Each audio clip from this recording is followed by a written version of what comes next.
Hello!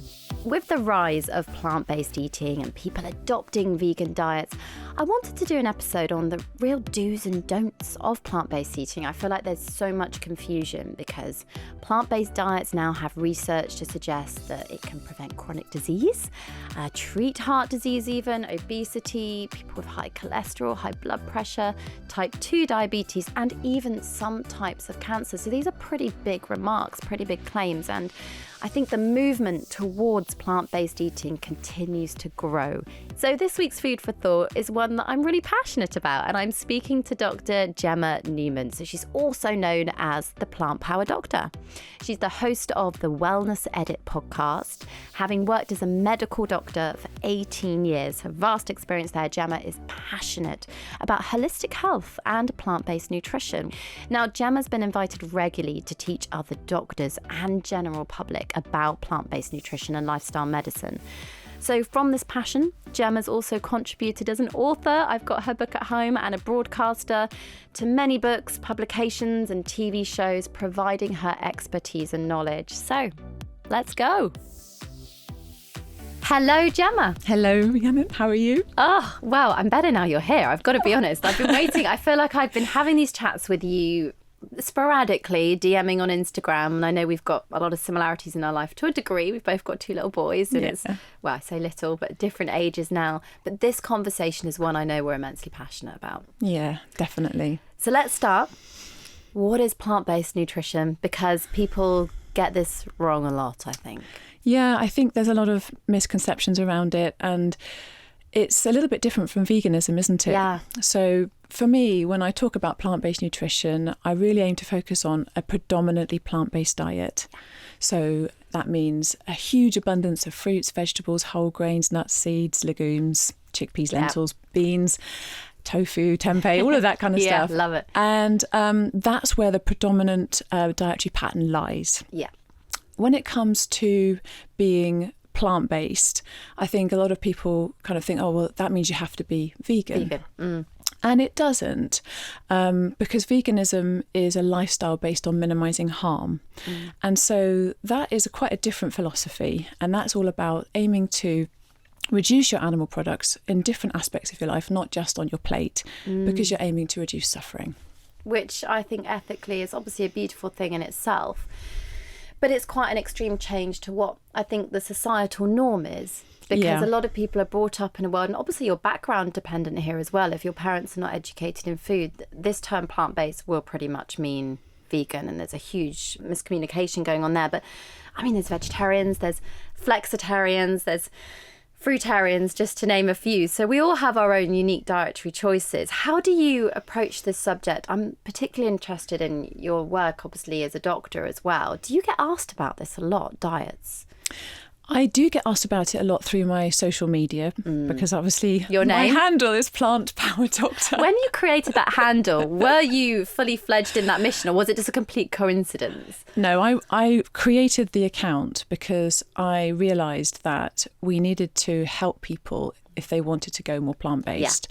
And I was at that stage vegan. Yeah. And I thought to myself, how can I help people who come to me and say, you know what, I've read the environmental science, or I've decided to widen my circle of compassion, but I just don't know where to start. That was why I made the account originally. So it was always with that in mind. But when it comes to my day-to-day clinics, I see all sorts of people for all sorts of problems in all walks of life. I've got nearly 3,000 patients, and many of them do not have much in the way of a budget. They are struggling often to make ends meet. And there's a huge amount of social issues that I see as well at work. That being said, I really also like to empower my patients. So I aim to give them, if they are interested or have the mental bandwidth, some form of lifestyle advice for almost everybody that comes in. That can obviously be diet, because that's one of the easiest handles to shift to start with. But it also involves things like sleep patterns and stress levels. And in 10 minutes, I mean, how on earth do you, in such a short space of time, you said you've got 3,000, which is enough to get your head around. Obviously, you don't see them frequently. I guess it depends when they happen to need to see you. Yeah. So these changes must seem obviously it can be life-changing. I think one bit of advice that you as a doctor have the power to give your patients is that one bit of take-home advice, like just put more cans of pulses in your cupboard. Yeah, exactly. It can change a life. Oh, completely, exactly. And you know what? I like to think of it as planting a little seed. Yeah. Because if you've got somebody in front of you and you plant a seed, they might not have enough water, they might not have enough sunshine, they might not have fertile soil, but if and when they do, then you never know when that's going to grow into a beautiful flower. Oh, that's nice. It's a nice analogy, because you and I both know there's so many benefits to plant-based diets. I mean, we'll come on to that in a minute, I think, but I want to ask you how you personally, if you don't mind, I don't know to what level you're comfortable with, want to discuss your passion about plant-based eating, because obviously as a medical perspective as well, we're looking at blood pressure, we're looking at heart disease, longevity. There's a lot of links now. Oh, it's amazing. And I am so passionate about it, as you can probably guess. When I see my patients, I see that they can actually massively reduce their blood pressure using some simple dietary changes. And, you know, we know about the top causes of death in the Western world, heart disease and cancer. And the World Cancer Research Fund tells us that a diet based on fruits, vegetables, whole grains and legumes is like the cornerstone of a cancer-preventing diet. Heart disease, you know, all the guidelines are talking about plant-based nutrition as being one of the foundations for heart disease prevention. So for me, it's about doing the most good with the least resources. And so when we change our diet, it can make a huge impact. What blows my mind, and this is a whole other subject I wasn't going to ask you, but just as you were saying that, I was thinking it's so blatantly obvious that diet can help reduce these risk factors and the state of metabolic disease we've got and the current condition. And if we take the UK as an example, I know this is global in westernised countries. Why on earth did the government put funding, or why is there such a huge money profitable area in fast food chains, places that are full of saturated fat? They don't contain a lot of the fibre, the pulses, the plants. And they know the medical system is stretched. Surely you'd think there'd be more interventions. Well, you would. And in an ideal world, there would be. And a lot of it comes down to immediate profit, especially when it comes to companies. Perishable goods are really hard to keep fresh. Yeah, of course. And so they're going to want to put things on the shelf that have a long shelf life. It means they can make a good return on their money. And, you know, that sells. It's highly palatable. It's full of the fats and the sugars that our brains will crave. And so that makes it an easier choice. And also, you know, for people that have limited budgets, it's cheaper. It's subsidised. It's fortified. And one of the nutritional factors, which is why I try, you know, we pass no judgment on the Food for Thought podcast, and it's about education, it's about empowerment. But it's all very well me saying, I guess, equally, oh, we should all just be doing this. It's not simple. Some people can't put food on the table. At least that slice of white bread or processed food they've got there is fortified with some extra nutrients. Yes. It's something, isn't it, that they're going to get? Exactly. And also, and I know we'll probably touch on this later, but when it comes to young child nutrition, they actually can sometimes struggle to get the energy intake. And so having a bit of white bread or white pasta is good for their energy intake. And also if it's fortified, a lot of the sources of things like breakfast cereals. Exactly. Fantastic. Exactly. They're fortified with B12, iron, folate, iron. And this is really important because we need these nutrients. If we're not going to get them in other ways, it's really important to eat these fortified foods. I have to say, now my eldest is 3, and you get that, you know, every child goes through a fussy eating stage to a degree. You know, some will have it really bad, others worse. It's actually quite reassuring as a parent knowing that there is that additional iron there in that breakfast, because you just can't guarantee how they're going to eat for the rest of the day. Exactly. So it is helpful. But what are the health benefits then of following a plant-based diet? Have you personally, anecdotally noticed changes as well that you're able to share? Well, I have, and it's interesting because it's not necessarily what I would have ever expected. I felt well before I decided to go vegan. But what I did notice is that it reduced my blood lipid profiles, and that was something that was really important to me. When I was in my 20s, I had a raised lipid profile, and this is when I was really trying my hardest to be healthy. You know, I was eating a lot and to explain to our listeners, that's fats, right? We're talking about measuring the fats in the blood test and looking at the fats in the blood, and some of those fats increase risk of heart disease later in life, and we aim to reduce those. There's a direct causal link between LDL and increased risk of heart disease, And that's one of the carriers of fats in the blood. So yeah, we talk about good and bad cholesterol. I know it's not that simple, but for some people, it's easy to identify with. Yeah, exactly. So, with those readings, they were raised, and I was really fit. I was exercising all the time, eating lots of salads, chicken and fish. I was like, oh gosh, there's nothing I can do about this. Yeah. And my grandfather died suddenly of a heart attack. Oh, he was playing tennis. He was really his early 60s. My dad died suddenly of a heart attack in his late 50s, and I thought it was my genetic destiny to have the same issues.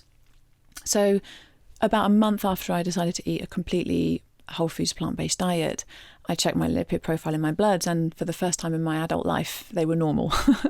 So I was very pleased. That's an anecdote. But also I used to do a lot of running in my 20s, and I used to have to wear these big, thick knee supports on both knees, and I got a lot of knee aches, and that just stopped. And I'm in my 40s now, and I've never had any issues with my knees since my since going plant-based. So that's an anecdote. Yeah, but I think it's nice to have personal stories. Obviously, we're not saying this is going to apply to everyone. No. But it is nice to have that information. I could relate to the heart diseases in my father's side of the family. I also was told I have high cholesterol, standard, oh, it's fine, it's okay, the ratio's not too bad, you'll be all right. Whereas actually, I'd love to have my bloods measured again, actually, with my diet in the last few years. But it would be so interesting to see, because a lot of people just think, oh, that's what it is. And then they think, oh, I'll go on statins when I'm older, and that's just how my life is going to present. But let's delve deeper then into these beneficial compounds within food that have this amazing power, because plants are actually responsible for so many benefits. We can talk about polyphenols, another word kind of for antioxidants. Let's go there. Okay, let's do this. Do it. So I love plants because they do contain these antioxidants, polyphenols, phytonutrients, fibre, the fibre content. We now know how important that is in many ways. It reduces the risk of diverticulosis. It reduces the risk of bowel cancer. We have the heart disease benefits. We have the reduced risk of cancer. It can help us to modulate our hormone levels. We can have potentially reduced levels of IGF-1 in the bloodstream, which is one of the risk factors for cancer.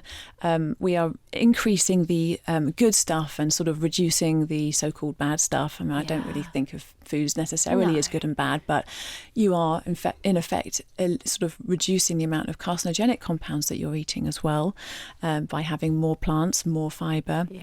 And so there's a multitude of benefits, and I've seen that as well in my patients. What's lovely is some of the kind of knock-on effects. So I had one patient who was really hoping to improve her bowel symptoms, which she did.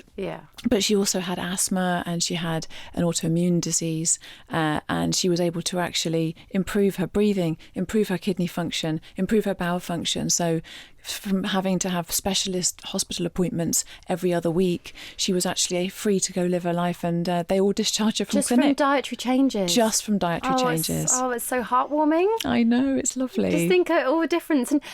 And I know it's complex, there's a bigger picture, but that's powerful stuff. It is, and it honestly, it warms my heart when I see them, because it's their achievement. This is something that they've worked on and that they're living, and it's magical. And I have patients that have been struggling with things like period pains and heavy periods. They can actually be affected by some of our dietary choices as well, which people don't often realise. No, and menopause. I was reading more, of course, about dietary changes in menopause, and I've heard at the moment that they're conducting a study on menopausal women, with those that are eating a plant-based diet and those that aren't, and how severe their symptoms are. And I can't wait for that data to come out, because I'm feeling kind of optimistic that we could make this better for ourselves with the dietary choices we have. Yes, definitely. And I've seen that play out with some of my patients.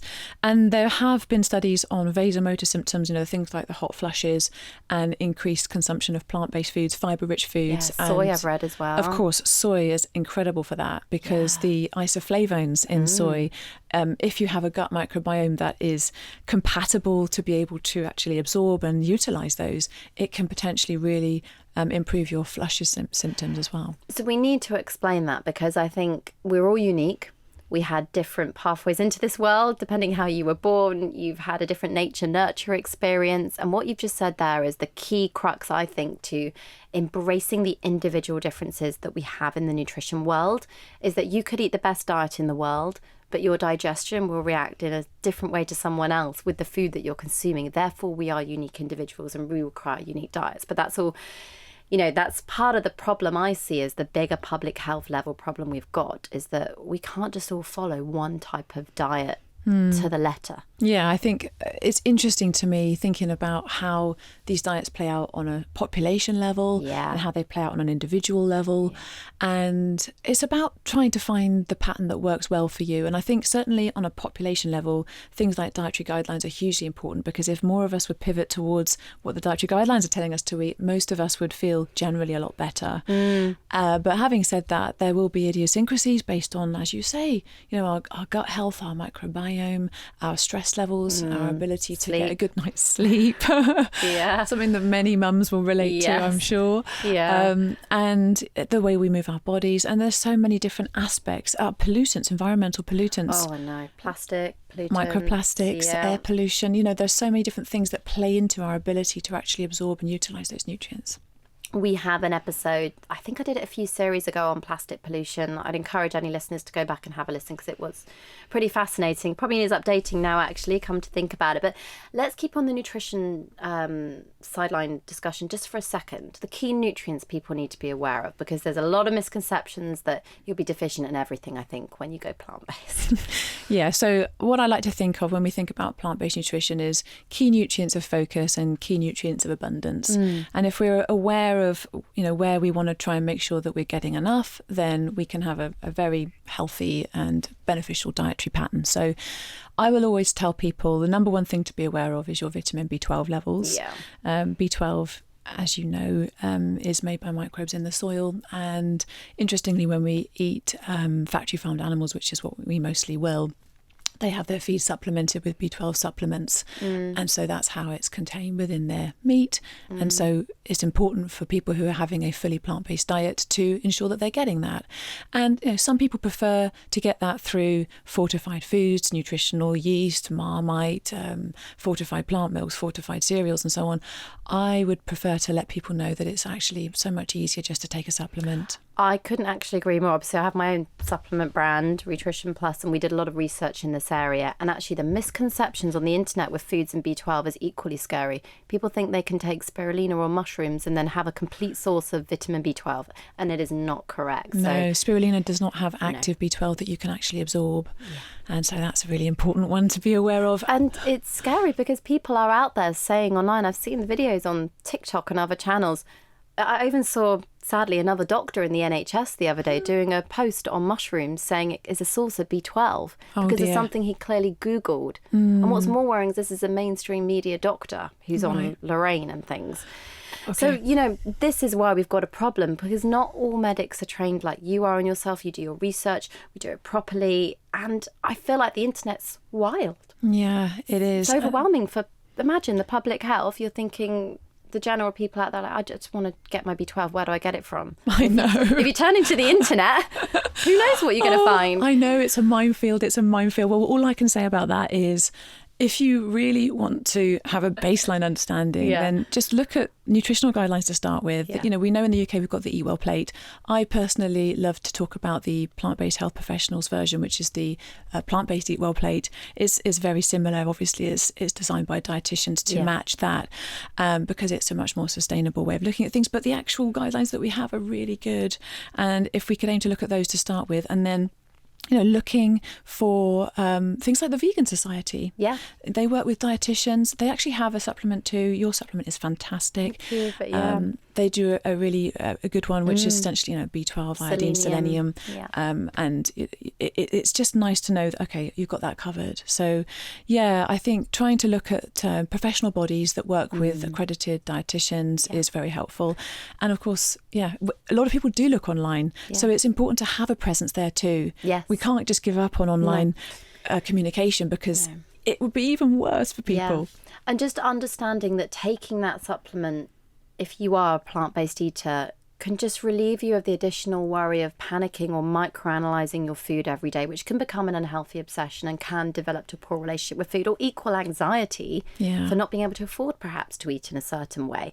We've got to look at things like iodine, which are involved in our brain health, our cognition, our thyroid. There's so many things. But for people that want to start more plant-based meals, what would you say is a top trick you've got at home? Like, give us your tips and tricks, Gemma. Oh, my tips and tricks. I've got so many. Well, I think when you're first getting started, I would say actually go slow. Okay. Now, many people decide, they may have watched a documentary and they're really pumped and really passionate. And I feel like that after documentaries. Can I just say, half the time I'm crying because it's always on something I feel very emotive or it's passionate. And anyway, but I then feel really motivated. Like, I'm going to do this now. Yes. And then you're like, oh, actually, I need the tools to do this. Yeah, exactly. You need the tools. And I think it's one of those things just to be kind to yourself. Think, okay, I'm excited, I'm motivated, but let's make this something that I can actually do. So go slow, see how your gut's feeling. Maybe start off by thinking, okay, maybe I'm going to make myself a plant-based breakfast and have the ingredients in my house, maybe swap over my plant milks to start with and see which ones I like, which ones taste good with cereal, which ones taste good with coffee, which ones my kids enjoy, and we can talk about some of the options there. Because there are so many on the market, it's quite nice to have that variety to look at. And that could be number one. There are so many. I remember, what was it, 6-7 years ago, there weren't. And they weren't fortified because I was on The Apprentice one year judging the final product where Camilla had produced a plant-based drink. And it got to the final 2 and I was there on the round table. And it wasn't fortified and there weren't options out there that had iodine and all the other nutrients. And I remember sitting there and my question to her, I don't think it made it on the TV edit with Alan Sugar. And I remember saying, have you considered fortifying this product nutritionally? And I love Camilla. She'll listen to this and laugh about it. She's like, yeah. Well, obviously. And then she came up to me after. She's like, I don't know what that means.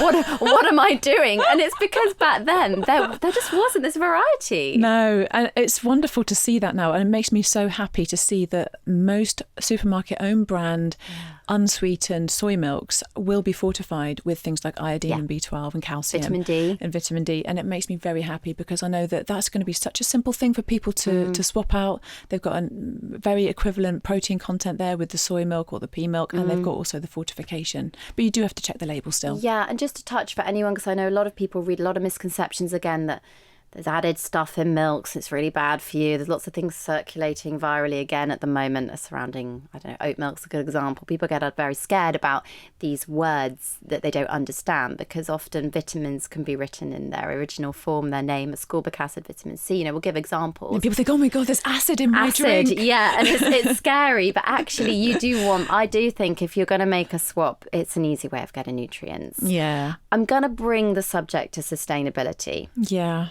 Gemma, I said to you on the way down on the stairs, I'm a bit scared. And I'm going to be honest about that to everyone because I'm in a position of knowledge and I'm understanding. And sometimes the more you know, the less you know, and the more overwhelming it can feel.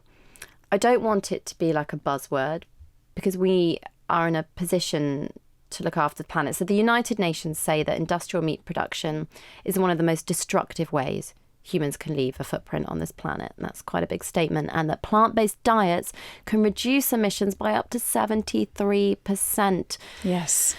But there's still so much confusion around this. We're talking deforestation, production of soy. There's lots of, why are we importing so many avocados was a good argument people use. That there's a lot of demystification that needs to happen here. There is. And I'm really glad to have the chance to speak about this because I feel as though this is really central to the future of humanity. It is. And I don't want to overstate that. We are living through the 6th mass extinction event. I don't want to cry on a podcast, everyone.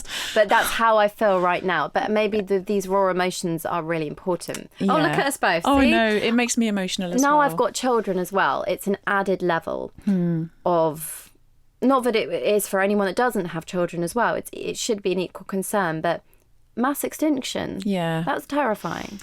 Yes, we haven't lived through this amount of species extinction since the dinosaurs were walking on this planet. That's how serious this is. And it's called the Anthropocene because it's caused by human activity. And so I'm really excited to talk about this because I feel if people know some of these little bits of information, it will help them to feel excited about what they can do. Because honestly, with every bite that we take and with every meal that we have, we can actually make a difference. Every purchase we make, every sandwich we buy. Yeah. So let me try and break it down so that people understand, because it's like a big web. I think climate change can feel really overwhelming. But when we look at the food system, there's a big web of interconnected parts and people don't always understand how they're connected. So if we start by thinking about, we eat, even in the UK, 48% of the land in the UK is used for animal agriculture. So Huge. nearly half of our land. It didn't used to be that way. We've only got 2.5% ancient woodland now, when we used to be covered in forest. That's scary enough in itself. Doesn't feel right. It feels morally wrong. It's not right. And, I'd love to hear, actually, I don't know if you'd know this, but I'm going to sort of put you on the spot. Okay, go on then. Twist it on me. Twist it on you. Can you guess how much of the mammal biomass of Earth is wild animals now? Oh, no, it would make me cry. Any I can only idea? Imagine it's poor. So if you think about mammal biomass of the entire globe, how much of it is wild animals? What scares me is the word wild. I mean, I would say it's lower than 10%. You're right. Oh, no. See, that would be my guess. It's shockingly poor. It's 4%. Oh, that is terrifying. I know. 4% on this planet, wild animals. Yeah. It's unjust is how I feel. Yeah. I feel that sadness about that. Yeah, so I mean, it is really bizarre if you think about it. 96% of mammal biomass on this earth is humans, and of course, the vast majority is the animals that we purposely breed to eat. And 4% is wild. So that's what we're looking at globally. And then if we look at that sort of in the UK, thinking, oh, well, that's somewhere else, but it's actually here too. Like I say. So this is a big. So I'm writing a project at the moment about this, and what scares me more is when I'm trying to communicate this message even to my loved ones. Oh, it's China. Yeah. Oh, it's America. It's anywhere but here. Yeah, I know. And that's what I think is really helpful to bring that home. So 48% of our land mass is put over to animal agriculture.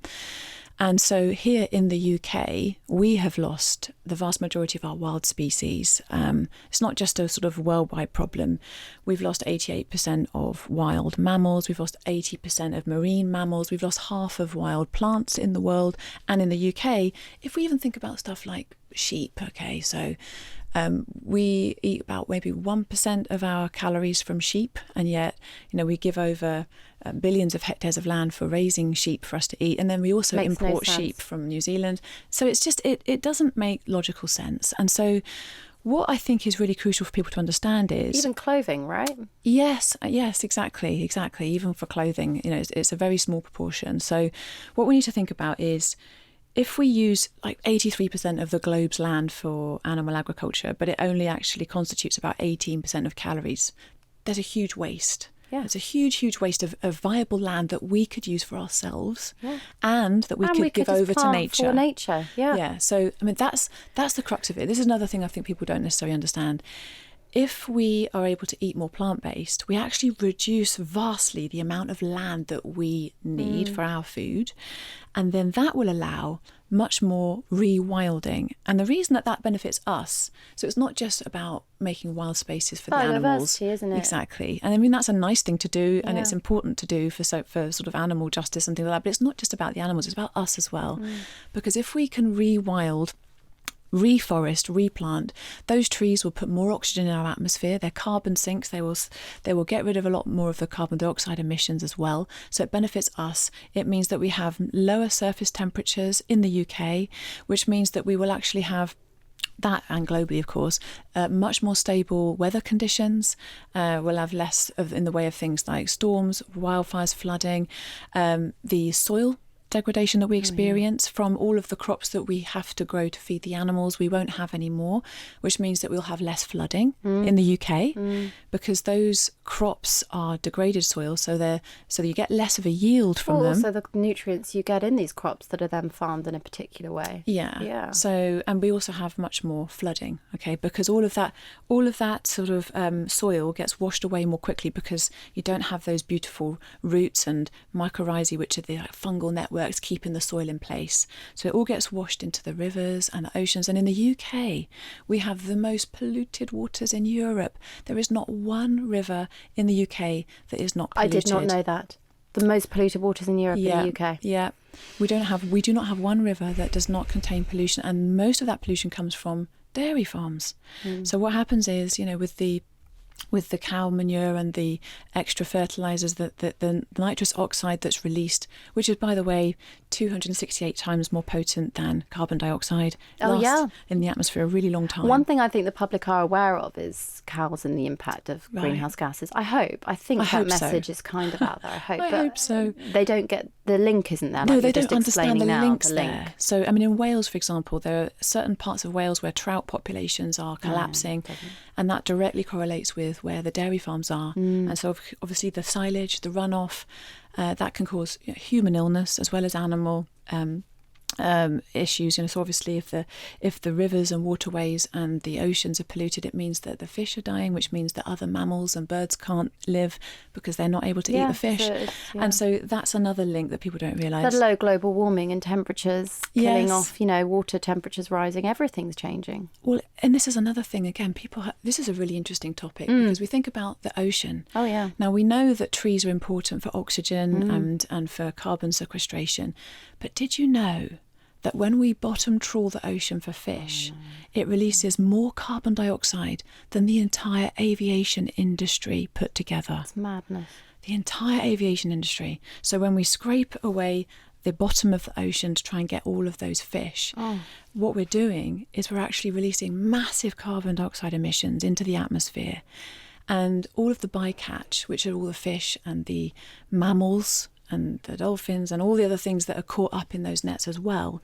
I can't even get. It makes me. I know. Devastated.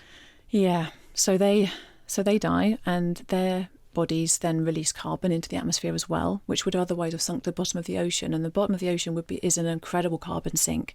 It could literally, the oceans are actually the Earth's lungs. The oceans produce 50% of our oxygen. How? The phytoplankton, the little baby plants in the ocean, they photosynthesize and they produce oxygen for us. So we're really missing a trick. We're poisoning waters. We're poisoning the waters. And, this is another thing. I know we're going to probably talk a bit more about solutions, but the IMF says to us that if we can help support whale populations, that's going to be amazing, because what whales do is they migrate. Yeah. And when they migrate, they will soil, and their excrement is very high in things like iron, which the phytoplankton love. Yeah. And that means that they photosynthesize more and there's more oxygen. Fantastic. So why on earth are islands like Faroe Island just killing whales every year? Well, yes, that's a good question. So our listeners are probably sat here thinking, just as I feel, emotional, what on earth can we do? Why are the government not stopping this from happening? I think the government likes to think in election cycles rather than in the fact our planet is dying. The cycles of life and Earth. And it's very short-sighted, because this will cause us existential and economic crisis. It's I cannot overstate it enough. I know. We need to start really thinking about how we are going to support our own existence, let alone the finances of the country. Yeah. And I know it's challenging. And I think recently they were talking about sort of putting back carbon emissions goals and not reaching the Paris climate agreements. But the thing is, we simply have to if we're going to actually have a planet that we can live on. And this affects humans as well. The heat stress. Of course it does. 250,000 excess deaths a year because of things like malnutrition caused by climate change. We're only just noticing pollution deaths now and documenting and being more lung pollution. Vocal about it. Yes. Living in the city, children living in the city, exposed to pollution. I know. And antibiotic resistance. Oh my goodness. Yeah. 700,000 deaths a year because of antimicrobial resistant bacteria. And that is... the majority of that is caused by animal agriculture, even here in the UK. So, these are the links. Oh, and of course, epidemic risks. The next bird flu epidemic is going to probably be caused by poultry farms. We know it's inevitable. Yeah. We just don't know when. Yeah. And so all of these little links, the web starts to become a lot more clear when we realise, okay, this is all connected. Yeah. And I think so you get a lot of climate change deniers, and you get a lot of people that will be saying, well, the word that I've had used against me when I've tried to relay facts is, you're just preaching to me. You're preaching to me. And it's very hurtful. At the same time, I'm hoping that this episode, the reason I really wanted to do this and with you is because you've just so eloquently and calmly explained that in a way that hits home, but equally makes perfect sense. Oh, thank Each you. system is linked, and I think you explained that perfectly. And I've never actually disclosed online my diet or what I eat, but I feel like it's a really good episode to say, you know, since I got pregnant with my first son in 2020, I used to eat chicken. I couldn't stomach it anymore. I just couldn't stomach it. And then I did a lot of reading, and I decided I wanted to raise my children in a way that's going to mean they're not going to find it hard in the planet in the future, that maybe to consume meat you're going to be paying £100 or £1, who knows.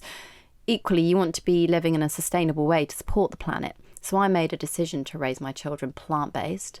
They might have the odd small bit of dairy or animal produce here and there, but that's just the way I've chosen to do things at home with the knowledge we're now presented. I've never shared that before. Well, thank you for sharing that with me, Rhiannon. No, it's fine. Do you know, I feel like crying because I feel I am going to cry. This is just it. See, this is just, it's such an emotive topic, but I feel like like you said, we've run out of time. So I want to hear solutions now. I feel like I'm sitting watching my TV, a David Attenborough documentary. I want to save this planet for me, for my children, for the wildlife that we've destroyed. What can we do? Let's do it, Gemma. I need to twist the smile on now. Oh, we're going to do it together.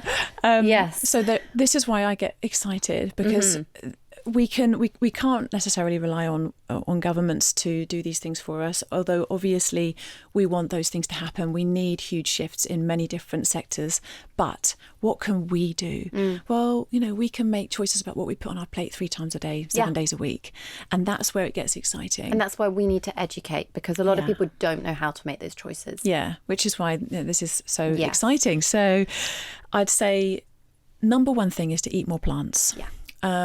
And the reason for that is so simple. We've discussed some of the ways in which it's very labour intensive on the planet, but it makes so much more sense for all of these different interacting systems. And people often say, well, why don't we just eat local? And that's wonderful for supporting your local farmers, but it doesn't really change the environmental footprint. Only 0.5% of the emissions from cows are from transportation. And people get very confused. You mentioned about, well, surely it's better to have a piece of beef from my local farm than it would be to import blueberries from, I don't know, wherever, South America. The avocados over from, But the thing is, you know, 99.8% of the food that we eat that's imported is actually imported by boat, and that is 50 times less 50 times less carbon emissions than airplanes. So actually you're going to be doing far more for the environment, even if you choose to eat foods that are plant-based but are from other parts of the world, than eating them local, which is a huge misconception that people have. But so I'd say eat more plants wherever they come from. That is going to be an environmentally friendly decision. Things like opt for frozen berries, maybe, you know, things that are going to last in your freezer longer, so you're not just buying a punnet. And also they're really expensive, right? Yes, exactly. You want to reduce food waste, and so freezing your berries, freezing vegetables, things that you might put in smoothies, that's all fantastic, because it keeps the freshness in there as well. You know, you don't lose any nutrients. Broccoli stalks, by the way, are delicious, and it would have made the thought of it as a child would have made me want to be sick, because you know that kind of thing. I had a real thing against it when I was growing up. I think it's just the bitter taste, isn't it? I know. But now I've cooked them, roasted them. They're so yummy with some salt, olive oil in the oven. Delicious. Exactly. So I think on an individual level, we have to eat more plants. That's going to be a wonderful solution. It's going to massively improve our environmental footprint. In fact, the good news is we know that in terms of even things like biodiversity and keeping different species alive, if you adopt a flexitarian diet, it can increase biomass variety of different species by about 5%. It could even be as easy, right, as saying, well, I'm not going to eat red meat this week. Maybe I'll have an egg instead. Exactly. It's making little switches like that. The most intense. Not just an egg, but I said that very flippantly. No, I know what you mean. You know what I mean. I think the most environmentally intense foods would be foods around beef and dairy. And then the next would probably be things like chicken and organic pork, but they are 100 times more intense on the environment than plant foods. So the amazing thing is, if you did decide that you wanted to adopt a fully plant-based lifestyle, you're looking at 46% increases in biodiversity. You're looking at up to 75% increases in the amount of land that's available for rewilding, for planting trees, for improving habitats for natural native species in the UK. It's wonderful to think about all those changes that we can actually have. And of course, they will help us to survive as well. Yes. They will give us a much more stable climate. We won't have so many of these unpredictable storms and floods and fires. I think it's been a wake-up call this year, particularly for people that have resisted what I've said before in the last few years, when you've seen on the news the amount of flooding, the amount of fires, the amount of devastation this year. I look at Hawaii and you look at places and you just think, it is heartbreaking. And we're beginning to see, sadly, the people who are affected the most are the people who are causing the least. And damage. So, And for those that are, I can hear you saying it now to me, to saying, well, Rhi, you're in a position of privilege. It's true. I am in a position of privilege to make these changes. Well, this is where I would then say, well, I know the government needs to step up. I know they need to do more to help people in a position that can't even put food on the table right now. This is our separate debate. We're just giving you the facts now. If you are in a position where you can make a change, banana oat pancakes are absolutely delicious in the morning.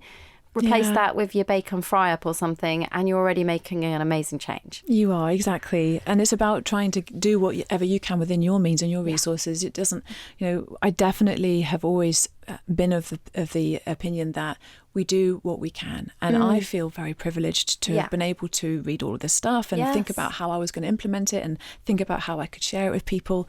And not everyone is going to be in that mental bandwidth, but if they understand some of these facts and feel excited to make a change, they can, and we can help them do it. This is it. So this is how I want this podcast to kind of go, is that I'm hoping that whilst I know, and I was prepared, we had to touch on some heavy things in this episode, and we've only skimmed the surface quite literally on this, there is a way if you have the power to do it. And I understand that life gets in the way. There's mental health, there's the busyness of it all, the stress, but the decisions we make to eat 3 times a day can make a humongous difference. So there's a lot of noise now as well, Gemma, on ultra processed foods, of course. I think there's a lot of confusion around there. Should people are probably saying, Rhi, should I be worried about wearing a blood glucose monitor? Should I be avoiding all ultra processed foods? Or should I just be trying to eat a healthier diet with plant-based foods and fibre? To me, the answer's pretty clear. Well, what are your thoughts when there's all this buzz right now around everything? I like to keep things simple. Yeah. And I think if we can aim to add in more plants, more fruits, more veggies, we can try and add up our plant points if you're of that mentality, if you want to have a goal. But I don't think we need to really micromanage that. I think especially if you get yourself a very low cost, simple supplement like yours, like Veg One from the Vegan Society, and then you can start adding in more plant rich foods, swapping out a little bit of your beef mince for lentils or corn mince. You could By the way, corn is made from mushrooms, everyone. I think people get really scared by the word because it's a trademark name, corn. Yeah. It's a funny one, isn't it? I know. Mycoprotein, exactly. Mycoprotein, yeah, I know. It's great. It's funny. I think there's all these things. We've got some questions from our listeners as well, Gemma. So one from Susie was that any tips for reducing increased acid reflux and indigestion when starting out on a plant-based diet, which I found interesting because that's not usually a trigger, is it? No, it's not usually. So I'm sorry to hear that, Susie. But what I would say is you're absolutely right. People tend to suffer from reflux less when they have a plant-rich diet because it is higher in fibre and reflux tends to be triggered by high saturated fat foods usually. So that would usually be junk foods and animal products predominantly. So people often find when they start a plant-based diet that they actually have less issues with reflux. And alcohol can be a trigger, smoking can be a trigger, fizzy drinks can be a trigger, sometimes spicy foods, fried foods, of course. So I think perhaps if you are focusing on a more plant-based diet and you want to reduce your own symptoms of reflux, I'd say maybe just really focus on those veggies and have as much of those as you can. Whole grains would be good for reducing risk of reflux as well. Herbal teas. Yeah. So rather than having Peppermint. a lot of caffeine, perhaps that might be a little trigger for some people. Have a bit more of your herbal teas. Peppermint teas can relieve smooth muscle spasm as well. So that's quite nice for digestion generally. I know our gut health dietitians in the clinic do a lot of peppermint capsules and things. Right. Sometimes. Yeah. It's a good one. And so I'd say, more plants. Maybe eat a little bit earlier in the evening so that you've got less to digest as you're going to lie down. Because obviously if you're lying down, then it's going to cause the sphincter in the stomach to open up a little bit, and then it might pop up into the esophagus. So aim to eat a little bit earlier in the evening. Your patients are so lucky to have you, Gemma, because you know this knowledge. For someone that's just going to go to their local GP that doesn't have an interest in nutrition, are they just going to be prescribed, the name of the medicine, Gaviscon, or something that's just going just relieve heartburn consistently? So we do have medications to relieve it, and of course, just for the record, I will prescribe medications as well. Of course, they're needed sometimes. I think people do need the lifestyle changes. They need to know. And it's the same with things like the cholesterol. Statins are really important, especially for certain patient groups, My people with dad's diabetes. on statins. Yeah, absolutely. And so we just use everything we can in our toolbox. So I do talk about lifestyle, and I think people are grateful for that. Oh, it's amazing. It's an extra bonus in my opinion. The last question we've got from Joe was, with all the resources out there and all the different nutritionists, dietitians, and of course in my field, there's so many charlatans. There's so many people saying they're nutritionists that don't even have a degree in nutrition and health. They're not registered. It's really hard to know who to follow. So Joe has said, for example, some people explain to eat fruits before food, and some say only at 4 o'clock as dessert, and then you have to fast, and then there's just a lot of mixed information. I can see that Joe is very confused. Who on earth do you follow, is what Joe has said. Well, I think I'll say to Joe, I understand. This is a crazy Wild West. Yeah. But I'd say follow nutritional guidelines, like I was saying earlier, and look for people who are talking about nutritional consensus and sharing details maybe of studies, and also who have esteemed colleagues that they work with and that they interact with as well, people who follow dietary guidelines, and people who seem to be up to date with the current consensus is helpful. Not too good to be true is always one with me. Yeah, not too good to be true. Red flags. I think, maybe a red flag would be as well saying, this is what people are trying to hide from you. This is what people, this is what your doctor will say. This is what your nutritionist will say. This is what your dietitian will say. Well, this is not true. I think, it's really tricky. But if you say it's brand new information that nobody's ever heard and only you have the secret, then that's one of the red flags that I've noticed. Yeah. And I think we all like anecdotes. We all feel connected to story. And so that's why I do sometimes share my story. That's why I felt it's important. I just shared that now because I want listeners to really see this is real. Yeah, exactly. And I think maybe aiming to really reach the heart with stories, but also reach the mind with an understanding of the nutritional consensus is what's important online, and hopefully we'll get people to make some changes. Yeah, no, I love that. Now, we're going to move on to our fact or fiction round. Oh, I know. This is the bit that gets scary. It is. Every listener's like, So you just have to answer fact or fiction. Okay. I promise you are going to nail it. Okay, let's do this. Here we go. You won't get enough protein following a vegan diet. Fiction. Switching to a vegan diet can significantly reduce your carbon footprint. Oh, fact. Yeah. If you are vegan, you are healthy. Fiction. Mm-hmm. We can get sufficient amounts of omega-3 from plant foods such as chia, flax and walnuts, so there's no need to supplement. I'd say that's a mix of fact and fiction. I'd like to explain that more. Yep, do. Okay, go for it. So we know that flax, chia, hemp seeds, walnuts are amazing sources of omega-3. Some people don't necessarily convert them as well to the DHA, EPA that you get from fish. So as an insurance policy, there may be some vulnerable groups that would benefit from an algae oil supplement, such as pregnant women, maybe some elderly populations, perhaps children as well. We don't yet have the data to say that it's absolutely necessary. It is optional, but it's a nice insurance policy. Absolutely. Soy protein leads to raised estrogen levels. Fiction. Love that. Following a vegan diet is expensive. Fiction. You shouldn't raise children on a vegan diet. Fiction. We're designed to eat meat and fish. Mixture of fact and fiction, I suppose, for me, because we certainly don't need those foods to thrive.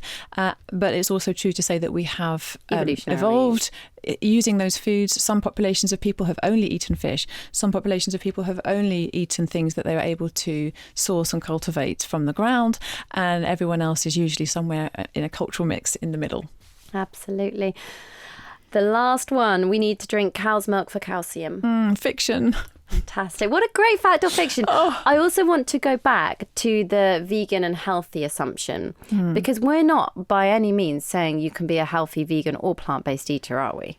We know. I mean, I think the thing that people need to understand is that every dietary pattern has its pros and cons. And people may be really interested in animal compassion and the environment, and they may like to eat a junk food vegan diet. Well, vegan donuts are yummy. Well, yeah. I mean, of course, they're delish. And I enjoy those as well. So I think it's about being realistic about, what your dietary pattern is and what you would like it to be.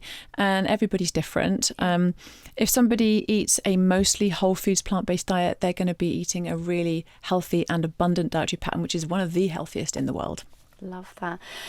Oh no, it wraps up the episode now. We always finish with a food for thought, Gemma.